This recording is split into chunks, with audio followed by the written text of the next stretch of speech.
to stay quiet during that because you're back in the 30s listening to sounds that you simply do not hear today. You're right back in the 30s listening to engines designed in the 20s and early 30s. And you're watching a training mission, a reenacted training mission that took place thousands of times a day across this country, as literally over 1 million pilots, yes, that's right, were taught to fly in World War II. Now, these are the primary trainers.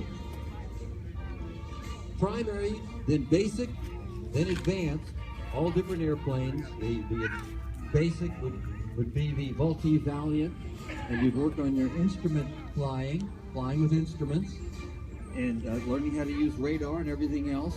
And then advanced, where you'd come up to the T6, the Harvard, the SNJ, it's all the same thing. And that would have a retractable landing gear. These have fixed landing gears.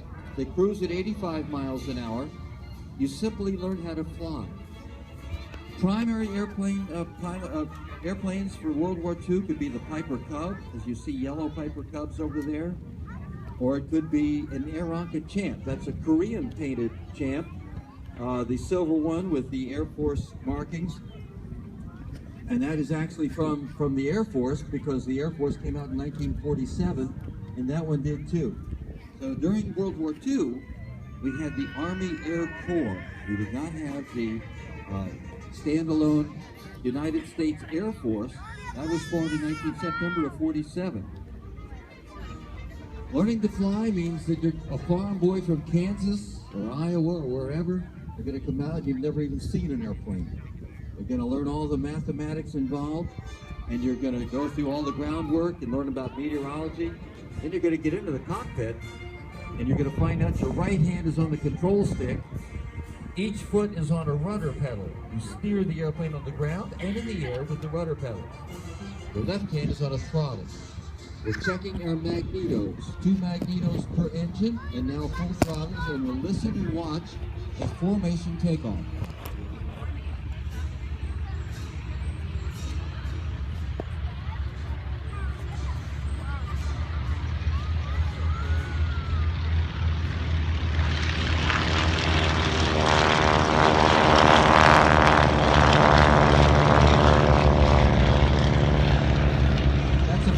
Floor made up of 2 elements of 2.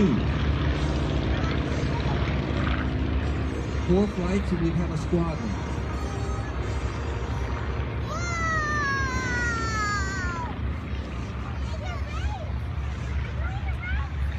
It's an element of 2 followed by an element of 2, and it will form up into a 4.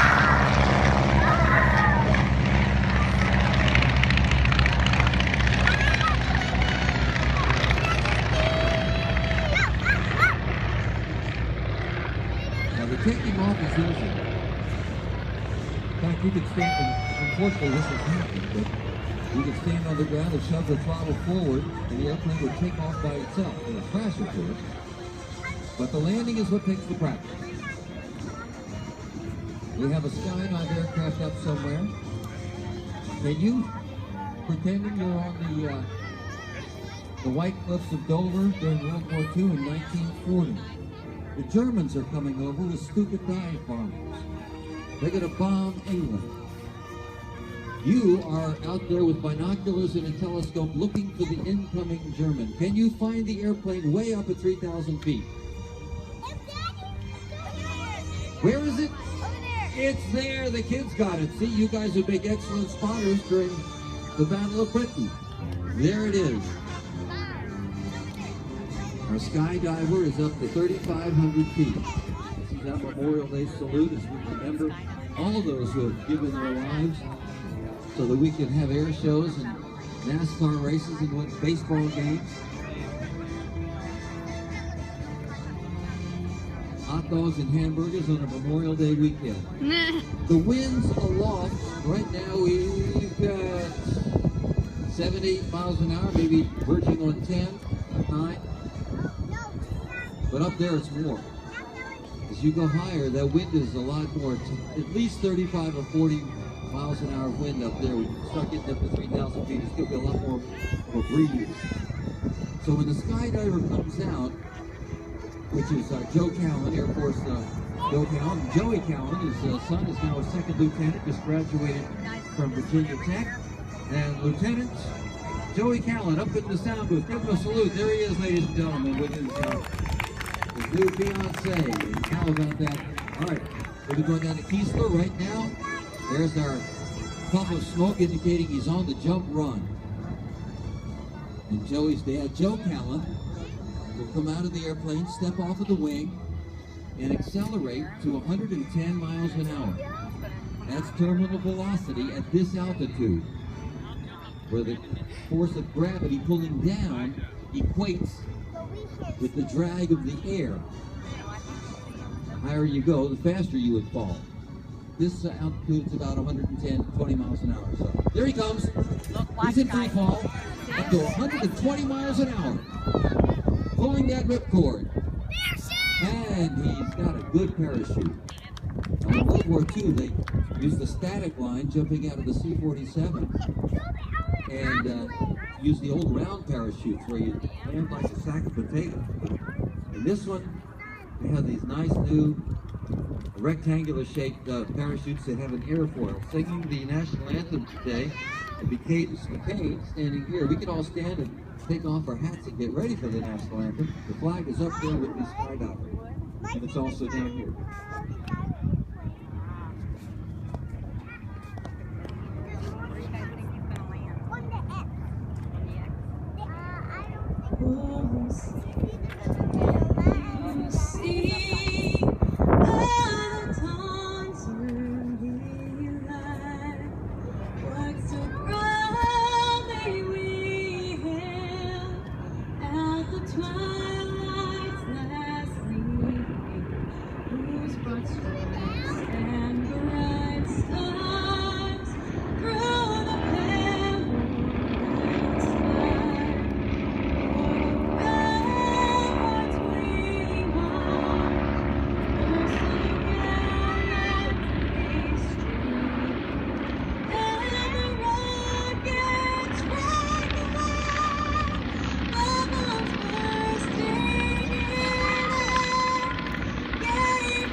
Nice job, Kings again. There's our bombs bursting in air. Joe Callan, Air Force Joe. And he was in the United States Air Force. Here comes our landing. Let's watch a landing. We're going to come over the trees, 75 or so. We're going to slow her down, pull that throttle all the way back, side flip to the right in this case, and let the airplane land. Just keep holding it off the ground, and it'll touch down.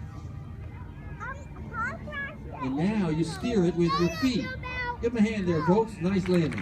Joe Callan, a salute on this Memorial Day weekend. Thank you all for coming out.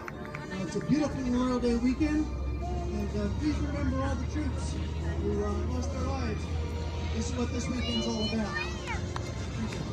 Exactly well. Very well said, Joe. Exactly right. Rest in peace, the veterans. That's our biggest engine on the field, 450 horsepower Pratt & Whitney. That's the smallest one they made. Very large Pratt & Whitney engines with 2,800 cubic inches were used in fighter airplanes such as the Corsair, F-4U Corsair. And we park it for now. The Grumman Hellcat, designed to beat the Japanese Zero.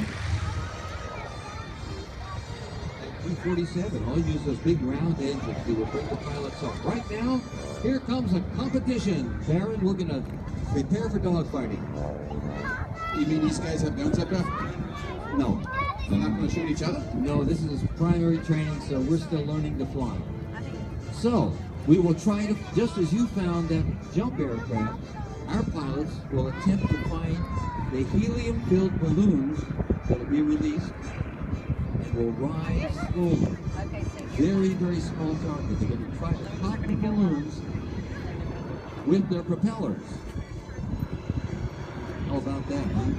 We're going to back out of formation just like we're peeling off to attack the Japanese fleet below. Okay, we got a flight of German helicopters, some SBBs, TBMs, get ready to come on down.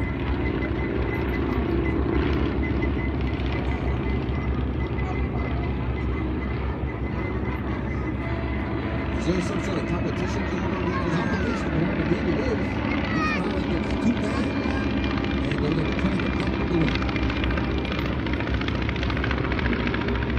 And they're winning by it. It's an all-expense dinner for two. Well, You tell me. if I'm paying, they're going to 7-Eleven. Uh-huh. Comes our lead aircraft, the Air Force Reserve, Technical Sergeant Dave Green. Here you go. No sound effects added. Vietnam veteran Navy pilot John Karate and the Waco YMF. Recently built. Excuse me. Can't have anybody playing on the It is going to be the best in the world, but believe me, it's not Right, going to thank be you. difficult content. Mike the Builder, who is building us the new hangars over here. Oh! He's scared. Why He did looks scared. you do Yep, that? going around in circles. That's from the prop wash. It looks like the wake behind a tower boat. You just can't see it.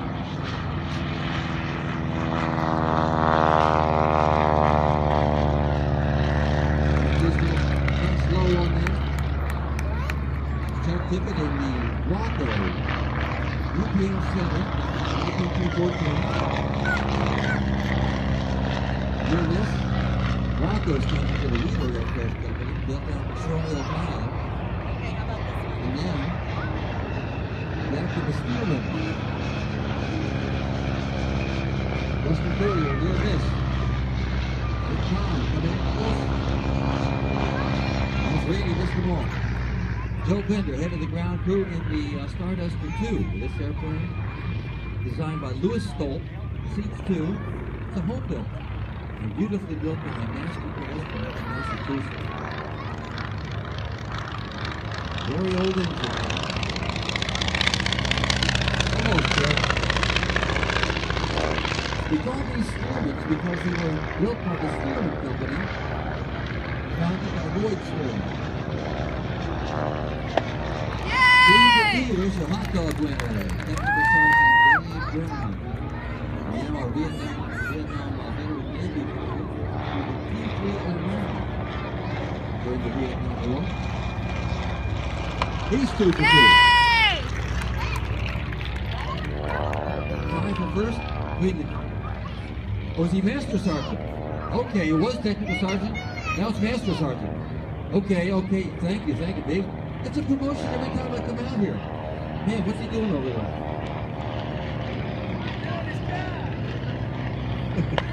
There's Mike the Builder. Did just use a part to fall off his airplane? No, it didn't. Yeah, it did. I'm gonna go find it and sell it to him. Oh, dear. There's nothing that fell out of the airplane. The Baron is going to get himself in trouble here. Here comes Frank Eastwood. The balloon went down. Frank went down for it, and the balloon went up at the last moment. Did you see that? All right. There's the Waco Weaver Aircraft Company. That's what WACS stands for. The training airplane will confirm. That's where they have the museum today. If you can go out. He's the worst. Now, Head dive. Army Air Corps was not the Army Air Force until we got into World War II. Then it was the Army Army Air Forces. The Army Air Corps first.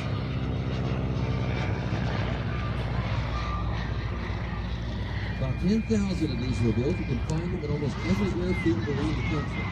The PT-17, primary trainer 17, take that. Yay! That's right. And now Joe Bender, head of the ground crew, keeps all this grass mowed. and weed eater around the fence and everything. And there he comes. Starbuster 2.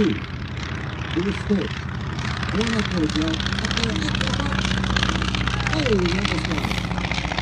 That thing moves very well. Now we clear the field for the bomb drop. They're going to drop bombs on the center of the field. They're not real bombs. They're 3-pound Pillsbury bombs. You got the food line, but uh-oh, the Baron's in the way of the bombs. We can't drop bombs on the Baron, can we? We can't? They're going to bomb the Baron. Okay. Baron comes down. Whoa! Almost got it. Baron thinks somebody dropped something. Let's see if he gets hit. Comes John Karate. Yep, Baron Navy pilot. Very trained. They won on that.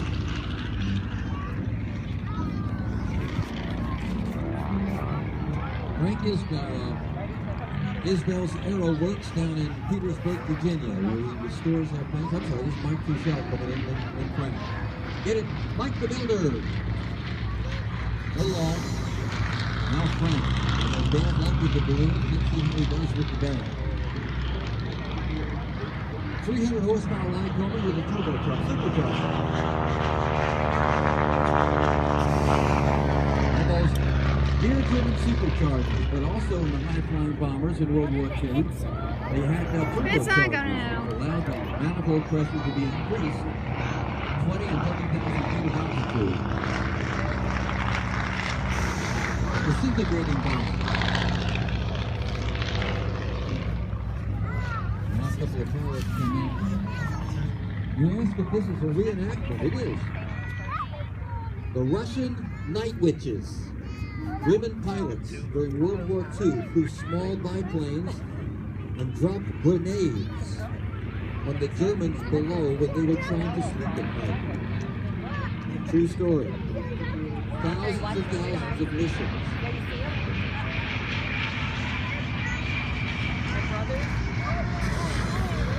Couple of long ones there. Now Joe Bender comes in for the last pass. Here comes another one.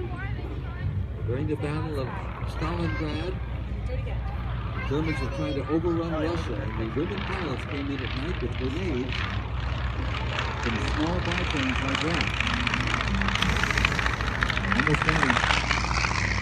He's running off the field. There he goes, quickly to his little airplane. And looks like he is looking for the safety of the outhouse. He's taking a seat. How do we get him out? Bomb the outhouse? Go up. Dave Brown touches the wheel bomb in his left hand, where he's lit the wick I know. of the smoldering wheel bomb in his left hand. Closing in on the outhouse, the Baron is seated comfortably. Here comes the wheel bomb. There it goes. Down goes the outhouse. The Baron is seated. The pants are down. And there he goes. Let's watch the landings as the Baron makes his way hurriedly off the field.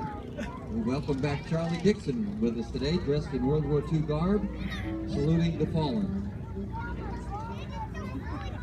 One of our longtime members. All right, there's Mike the Builder, Mike Truchell, saluting the French during World War II, the French underground. Truchell, that's a French name for sure. All right, here's Frank Isbell, I'm sorry, landing the Stearman with the 300 horsepower Lycoming engine, 9-cylinder engine designed in 1929. Those little wind gusts will give you a little bit of a tossing around sometimes on that final little landing. There's Chuck Tippett landing the Waco UPF-7. Notice the wide stance landing here. He's doing a wheel landing, holding the tail wheel up. It's called a wheel landing. Keep your speed up. The airplane still thinks it's trying to fly. There, you keep the tail surfaces up.